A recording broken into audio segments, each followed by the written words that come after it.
Assalamu alaikum musulmanдар. Bizim кезекті видеомыз бір пайда ретінде болсын. Енді угольникті сваркамен, яғни пісіріп қалай домалақша қылып тесуге болатынын түсіндіріп өткім келіп тұр. Байқап отырсаңыздар, мына сваркамен тесілген. Осының жүйесін негізін бұлай бірінші ауызша түсіндіріп жіберейін. Өзімізге керекті диаметрді бірінші сварканы құйған кезде айналдырып қыздырып аламыз.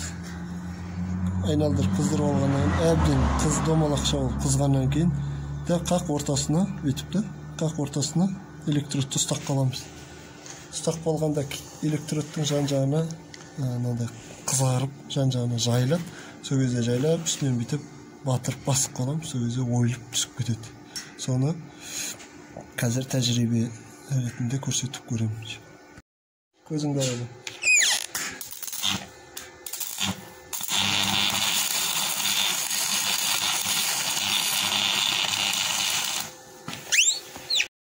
Жобасы осындайды. Енді қазір қайталап бірнеше тесік тесіп көрсетемін.